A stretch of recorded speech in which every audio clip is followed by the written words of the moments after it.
সরকারকে গাইড করার জন্য, পরিচালনা করার জন্য আমাদেরকে যথেষ্ট সমালোচনা করতে হবে।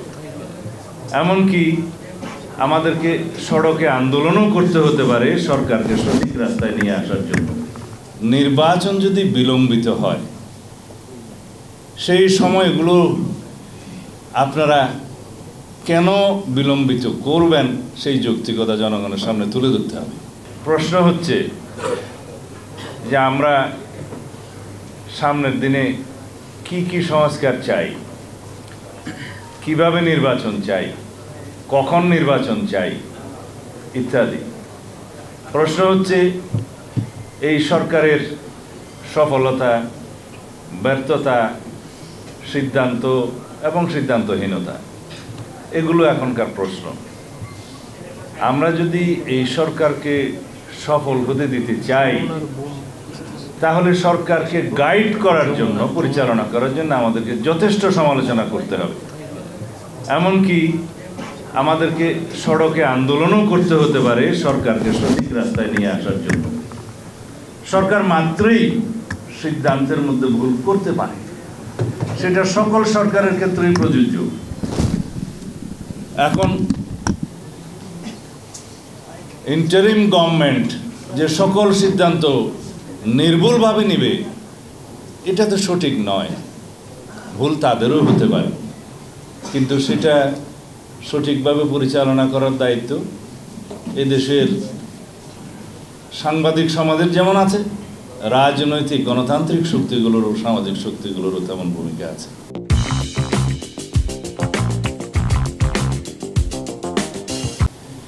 সেই জায়গা থেকেই আমরা এখন আমাদের দলের পক্ষ থেকে চিন্তা করছি যে সরকারের কিছু ভুল শুধরিয়ে সঠিক রাস্তায় এনে গণতান্ত্রিক রাস্তা বিনির্মাণের জন্য এবং একটি নির্বাচিত রাজনৈতিক সরকারের পথ পরিষ্কার করার জন্য খুব দ্রুত আমরা কিছু পদক্ষেপ নেব। সেটাকে আপনারা সরকার আন্দোলনও বলতে পারেন, সমালোচনাও বলতে পারেন। অবশ্য মাননীয় প্রধান উপদেষ্টা মাঝে মধ্যেই বলেন যে আমরা বেশি বেশি করে যেন সমালোচনা করি, সরকার সঠিক পথে থাকে।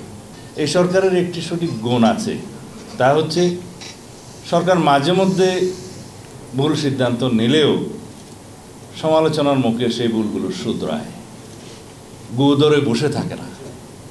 এবং সরকার যখন ভুল শুধরায় তখনই মনে করতে হবে এই সরকার জনগণের সরকার। সেই জন্য আমি আজকে এখানে কিছু কথা বলতে চাই। সেই কথাগুলো হচ্ছে, নির্বাচন যদি বিলম্বিত হয়, সেই সময়গুলো আপনারা কেন বিলম্বিত করবেন সেই যৌক্তিকতা জনগণের সামনে তুলে ধরতে হবে। ইতিমধ্যে 6 মাস পার হয়েছে। সংস্কার কমিশনগুলো রিপোর্ট প্রদান করেছে সরকারের কাছে। সেই রিপোর্টের উপর ভিত্তি করে রাজনৈতিক দলগুলোর সাথে, সামাজিক শক্তিগুলো এবং বিশেষজ্ঞদের সাথে কথা বলার কথা। রিপোর্ট প্রদানের পরে প্রায় 14 দিন 15 দিন পার হয়ে গেছে।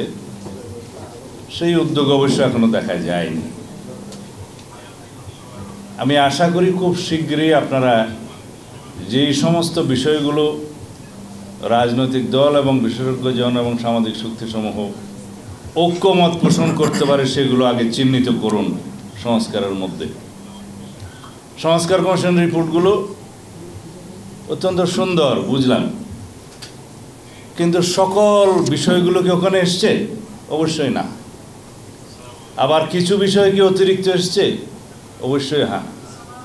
আর কিছু বিষয় কি এসছে এরকম যেগুলো বাস্তবায়ন করা যাবে না, ইউটোপিয়ান আইডিয়াস, এবং যে সমস্ত বিষয়গুলো এসছে যে বাংলাদেশের রাজনৈতিক কালচারে এবং সামাজিক কালচারে যায় না, সেই বিষয়গুলো আমাদেরকে চিন্তা করতে হবে।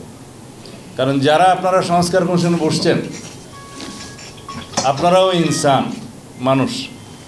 আপনাদের যে সঠিক সকল বক্তব্য এবং রিকমেন্ডেশন 100% সঠিক হবে এমন কোনো নিশ্চয়তা অবশ্যই নাই। সেই জন্যই আলোচনা।